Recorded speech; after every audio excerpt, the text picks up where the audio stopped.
Hollywood Dream is the largest roller coaster in Universal Studios Japan. This is a Bolliger Mabillard mega coaster. While this is the shortest ride of its kind, it still features an Airtime centric layout and has two major things going for it: onboard audio and a unique backwards train. Do these make it one of the best B&M hypers? Find out in this review. Universal Studios Japan opened without any major roller coasters. They remedied this in 2007 with the opening of Hollywood Dream. Built at a cost of $50 million US, this was a very complex coaster to erect due to its location. The coaster would fly over the covered entry midway, pass over a roadway, and travel behind multiple buildings in the Hollywood section of the park. But the construction complications paid off in the end because this coaster is an absolute delight to watch. It makes for one heck of an entry experience. I love how the first drop is adjacent to the iconic entry archway. Then it is a super cool sight seeing the camelbacks seemingly fly over the main midway's covering. It makes it feel like a rare urban terrain coaster. And it is exciting seeing this in the morning while you're waiting for the front gate to open. Then the return run looks great from within the park as well. You have the bunny hills and mid-course poking above multiple buildings. And I like how the far helix is right next to the water. You get some great views of this ride looking across the lagoon. Your eyes are also drawn to the covering over the lift hill. It looks sort of like the launch tunnel on the Incredible Hulk coaster or Decepticoaster. On those rides, the tunnel is primarily to protect the drive tires used for the launch. Since Hollywood Dream uses a chain lift, I don't think it's required for the ride's operation. I also do not think it was needed for noise cancellation purposes either. You'd cover the drop rather than the lift if that were the case. I think it purely was a design choice to add some flair. It looks cool by day, but it really comes alive at night with the sparkling lights. On that note, the trains look stunning. They have countless LED lights on them that sparkle as the train navigates the circuit. The twinkling effect reminds me of what you can see with Stardust Racers at Universal's newest theme park in Epic Universe. This is incredible at night, and they look like shooting stars. The lights are still on during the day, and you can faintly see the twinkling, but you really need to be at this park after dark to get the full effect. The backwards train, which is known as Backdrop, is particularly eye-catching. Whereas all the other trains are purple with white lights, the Backdrop train is red with red lights, so it really stands out against the purplish-gray track. This coaster doesn't really have any theming, which is a rarity for Universal, but that's fine because the coaster still took aesthetics into consideration both on and off ride. There is so much to see on ride whizzing past all the structures. Then this adds so much kinetic energy to the midways off ride. Now unfortunately, the queue for this ride is a miserable series of congested switchbacks, and in all likelihood, you will need to wait a long time to ride this coaster. Universal Studios Japan is the third most visited theme park in the world, attracting roughly 16 million visitors per year, and Hollywood Dream is one of their most popular rides, so this usually has one of the worst waits in the park, hovering around the 1 to 2 hour mark. When you go to enter this ride's queue, there are 4 possible lanes. Lane 1 is for standby for the forwards facing rows. Lane 2 is for backdrop. Since there is only one backwards facing train, this queue moves way slower than lane 1. But the park posts the wait outside the attraction, which diverts a lot of people to the forwards facing trains. In general, backdrop tends to have a posted wait 10 to 20 minutes longer than the forwards facing trains. Lane 3 is for single rider. It is worth knowing you only get to fill seats in the forwards facing trains.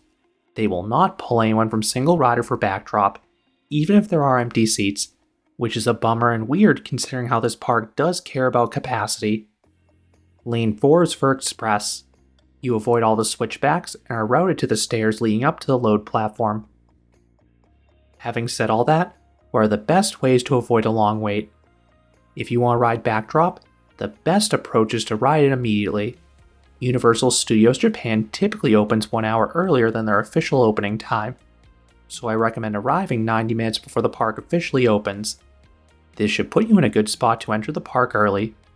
Most guests will sprint towards Super Nintendo World. If you are fine waiting to visit that land later in the day, you can usually get on backdrop in less than 15 minutes. In my most recent visit, I started my day off with 2 quick rides on it.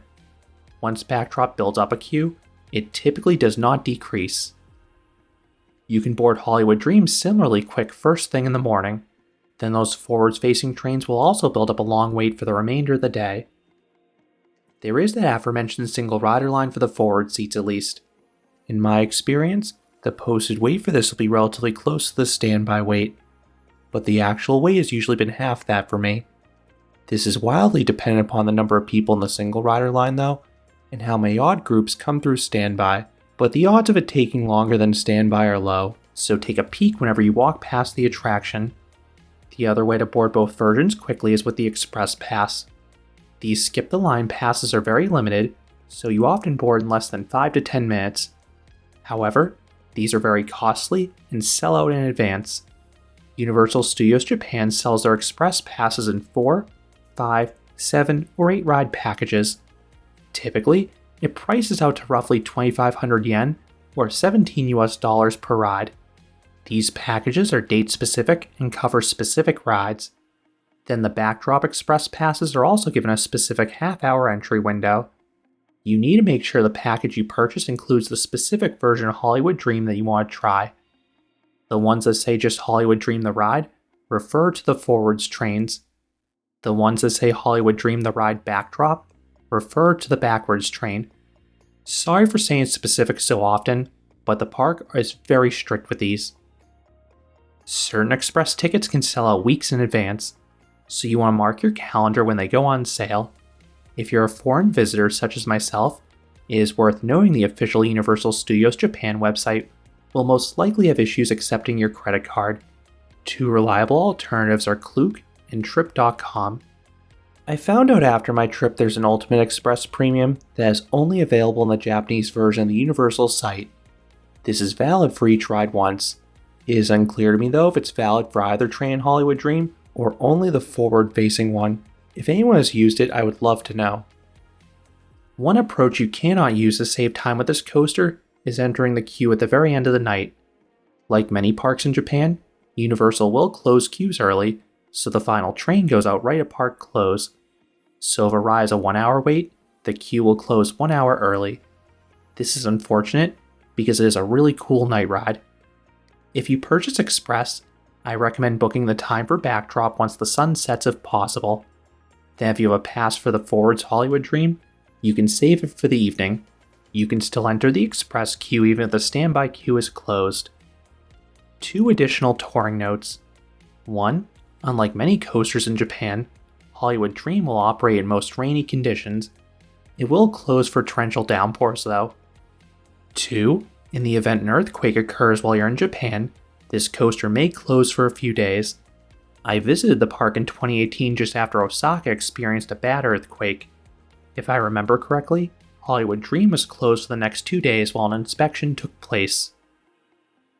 When you board, you cross the train and store everything in secured cubbies on the unload platform. Your pockets must be empty.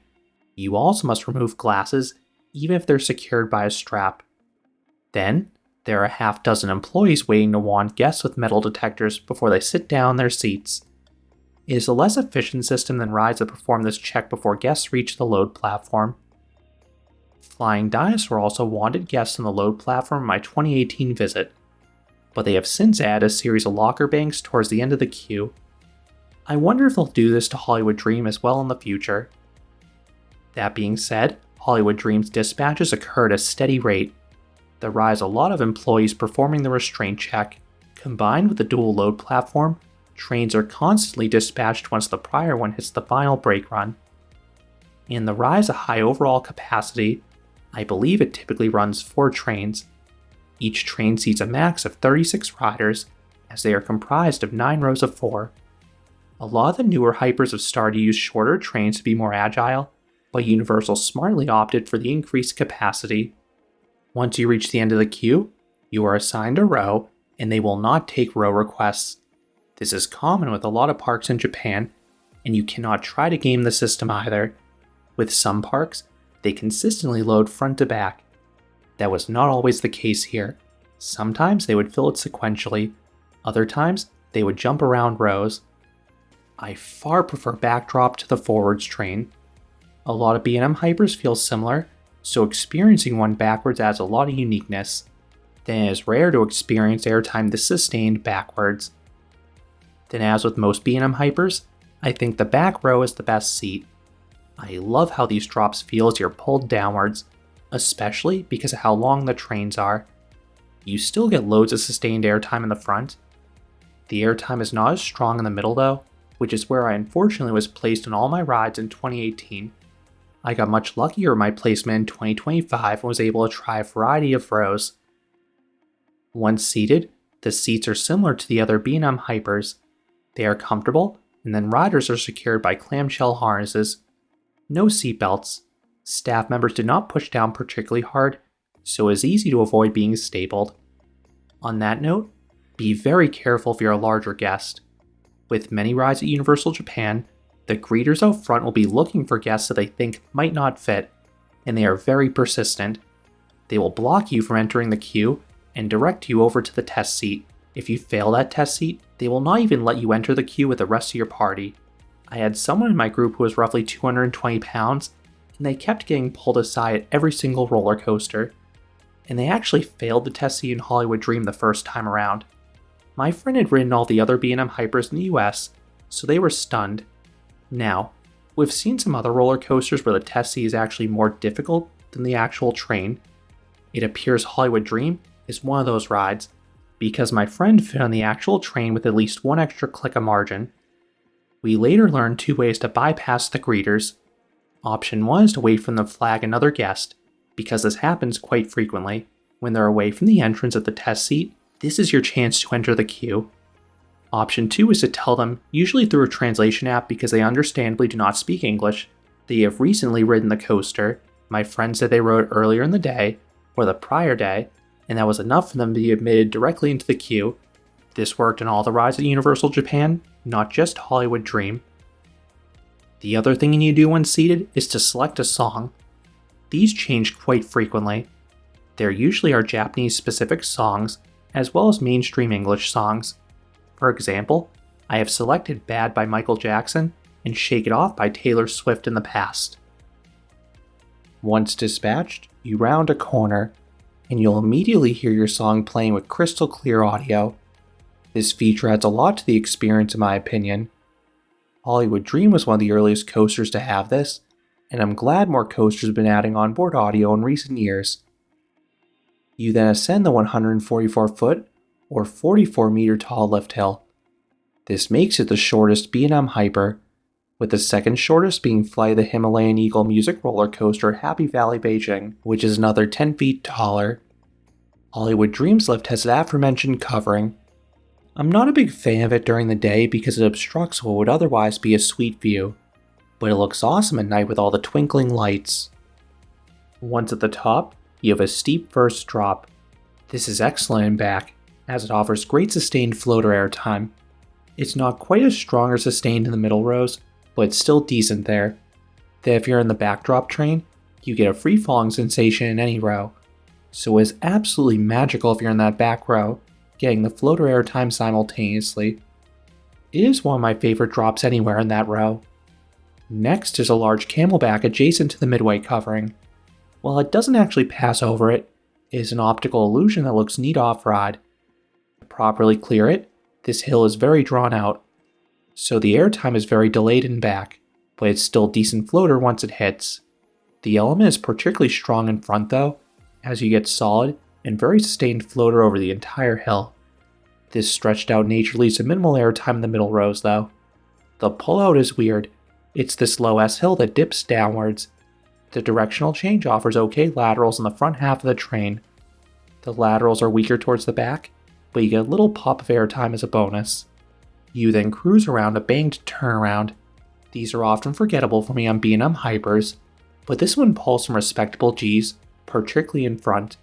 The train then slightly jumps upwards and turns slightly right, underneath the prior S hill. You get a tiny bit of airtime here, followed by some crazy head choppers with the supports.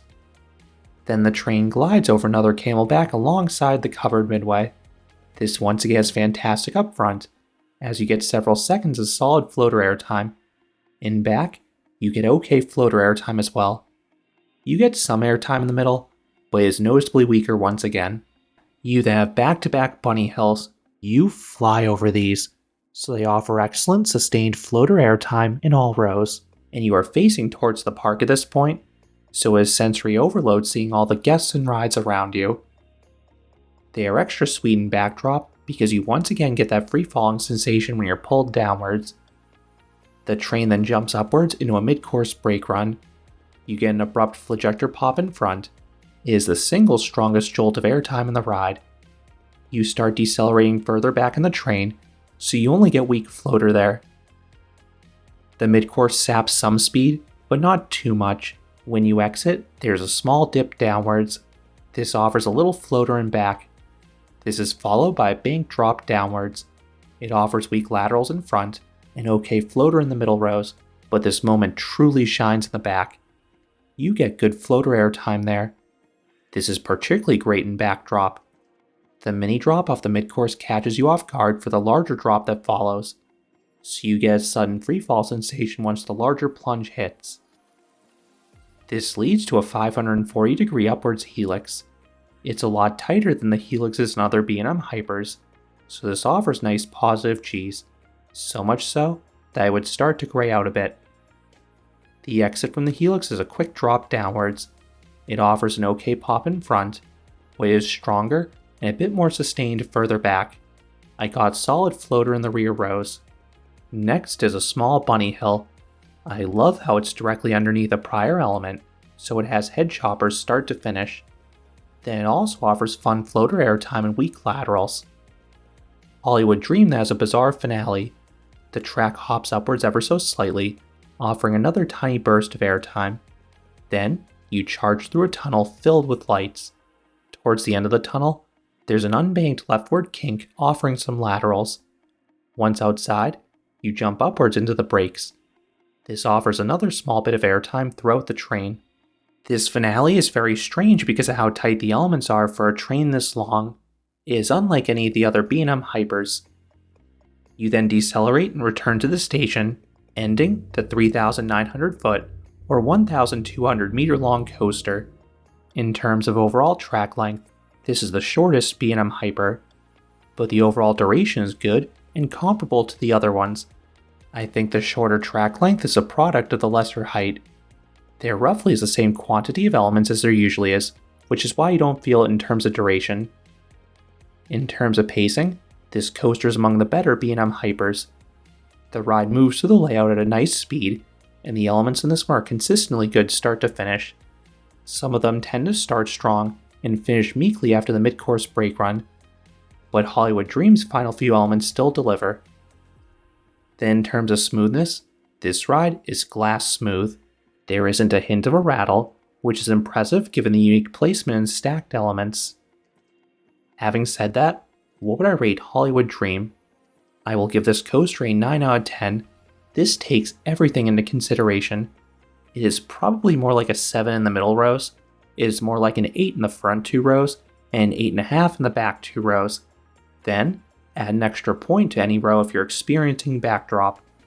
The back 2 rows of backdrop are spectacular, but you only have a 22% chance of getting assigned those rows.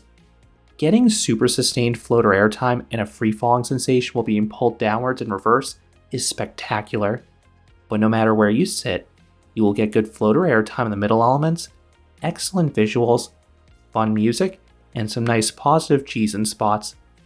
I just think you need to be on the ends of the train to maximize the start and end of this coaster.